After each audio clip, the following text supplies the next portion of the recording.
अस्सलाम वालेकुम, मैं हूं मदीहा और आप देख रहे हैं channel just Madiha Urdu recipes. आज हम बनाएंगे बहुत ही डिफरेंट टेस्ट वाले टॉफ़ी कपकेक्स और सिर्फ एक कप मैदे से बने हैं 19 कपकेक्स। और इसका फ्लेवर इतना यूनिक और इतना मज़ेदार और इतने सॉफ्ट होते हैं। तो चलिए मैं बताती हूँ कि टॉफ़ी फ्लेवर इसमें कैसे आया। बिस्मिल्लाहिर्रहमानिर्रहीम। सबसे पहले मैंने लिया है खुशक दूध और खुशक दूध को अब मैं हल्की आँच पर रोस्ट कर लूँगी।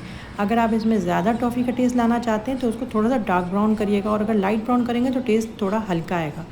तो मैं यहाँ पे इसको मीडियम ब्राउन कर रही हूँ, आप चाहें तो थोड़ा ज़्यादा डार्क कर लिएगा। इसको हल्की आंच पे हमें दूध को चमचा चलाते रहना है और रोस्ट कर लेना है कि ये लाइट ब्राउन हो जाए या फिर थोड़ा सा डार्क ब्राउन।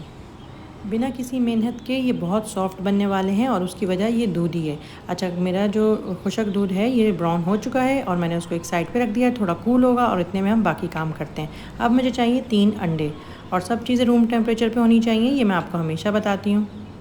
एक एक करके तीनों अंडों को तोड़ लूँगी। आप चाहें तो अंडों को अलग अलग से तोड़ लें ताकि बाकी अंडों का नुकसान ना हो। साथ में अब मैं ऐड कर रही हूँ वनीला एसेंस और आधा कप चीनी का ले रही हूँ। मेरा कप का साइज़ छोटा है, वो आपको देखने में ऐसा लग रहा है कि आधे कप से ज़्यादा है, लेकिन ये आधा कप चीनी है।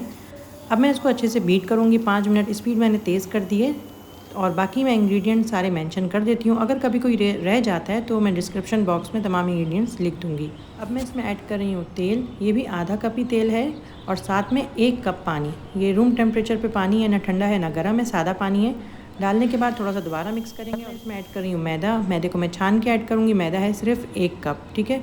मैदे को मैंने छान लिया है, आप भी छान लिएगा। बर्तन मेरा छोटा पड़ गया है लेकिन कोई बात नहीं, अब तो काम शुरू हो चुका है तो आप थोड़ा बड़ा बर्तन ले लिएगा। केक के इंग्रेडिएंट्स को आप सही से फॉलो करेंगे तो आपको बिल्कुल परेशान होने की ज़रूरत नहीं है कि ये कोई केक मॉइस्ट होगा कि नहीं होगा। ये बहुत मॉइस्ट भी होगा और बहुत सॉफ्ट भी होगा। इसमें ऐड कर रही हूँ बेकिंग पाउडर। बेकिंग पाउडर भी 1 चमचा है, ये खाने का 1 चमचा है बेकिंग पाउडर का। सब कुछ डाल के अच्छे से मिक्स करेंगे और सबसे एंड में जो हमें डालना है वो है हमारा रोस्ट किया हुआ पाउडर का दूध, जो अब तक ठंडा हो चुका है। थोड़ा थोड़ा करके ऐड कर दें और फिर इसको मिक्स करते जाएं। थोड़ा सा टाइम लेगा शायद इसमें, ताकि इसमें कोई गुठली नहीं पड़े, तो अच्छे से चमचा चलाइएगा। ओवन रेडी कर लें। ओवन जो है इस टाइम पे रेडी कर लिया करें ताकि ओवन थोड़ा टाइम लेता है गर्म होने में। ओवन मैंने 180 टेम्परेचर पे चला दिया है, आप भी अपना ओवन रेडी कर लिएगा। मिक्स करिए और बेकिंग ट्रे अपनी रेडी रखिए, उसके अंदर कप केक्स के पेपर आप लगा के रखिए ताकि आप फिर फ़ौरन इस मिक्सचर को उसमें ऐड कर दीजिए। मैं 2 दफ़ा बेक करूँगी और एक दफ़ा में मैंने 12 कप केक्स बनाए और दूसरी बारी में मैंने 7 कप केक्स बनाए हैं। मैं चमचे से ऐड कर रही हूँ, लेकिन बेहतर तरीका यही है कि आप इसको जग में ऐड कर लीजिए और फिर एक एक करके आप इसमें कप केक्स में फ़िल करते जाएँ। क्योंकि मेरे चमचे से आप देख रहे हैं कि थोड़ा ज़्यादा मैस हो गया है और मैं इसको साफ़ करूँगी, उसके बाद ओवन में रखूँगी। मेरे ओवन में इसको 25 मिनट लगे और मैंने सिर्फ इसको नीचे से बेक किया है, ऊपर से करने की ज़रूरत नहीं है। आपके ओवन में हो सकता है कम टाइम लगे और हो सकता है आपके कपकेक का साइज़ अगर ज़्यादा छोटा है तो जल्दी हो जाए, और अगर बड़ा है और डीप है वो आपका जो ट्रे का साइज़ है, ट्रे में जो कपकेक का साइज़ है, तो हो सकता है ज़्यादा देर लग जाए। मैंने कपकेक्स को ठंडा करने के लिए रख दिया था, ये ठंडे हो चुके हैं। मैंने इनको कवर करके रखा था क्लॉथ से।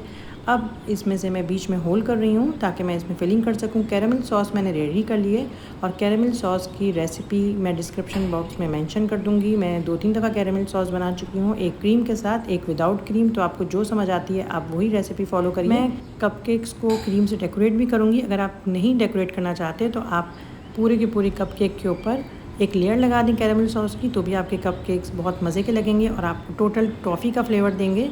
लेकिन अगर आप क्रीम लगाना चाहती हैं और डेकोरेट करना चाहती हैं तो आप मेरी तरह क्रीम ले लीजिए। 1 कप क्रीम को मैंने बीट कर लिया, ठंडी क्रीम को मैंने बीट किया है और उसके बाद मैंने इसको पाइपिंग बैग में भर लिया। और जो भी नोज़ल आपको पसंद है आप यूज़ करना चाहते हैं वो यूज़ करिए।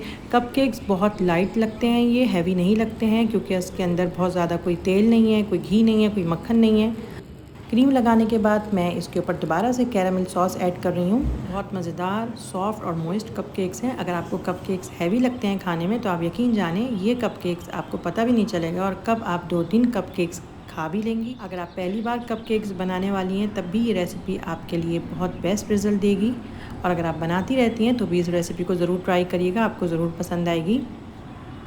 बहुत ही सॉफ्ट, मॉइस्ट और मुँह में घुल जाने वाले केक्स हैं ये, और इसमें जितनी ज़्यादा आप होल में फिलिंग करेंगी उतनी ज़्यादा इसमें कैरेमल सॉस का टेस्ट आएगा, टॉफ़ी का फ्लेवर आएगा। और ये बहुत टेस्टी हैं, बहुत सॉफ्ट हैं और मेरा हाथ इसमें रुका ही नहीं। तो मैं करती हूँ कपकेक्स एंजॉय। आपको रेसिपी पसंद आई है तो मुझे फ़ीडबैक ज़रूर दिएगा, ट्राई करिएगा और कमेंट में मुझे ज़रूर बताइएगा। वीडियो को लाइक और सब्सक्राइब करना चैनल को नहीं भूलिएगा। मैं मिलूँगी नेक्स्ट रेसिपी में, जब तक के लिए अल्लाह हाफिज़।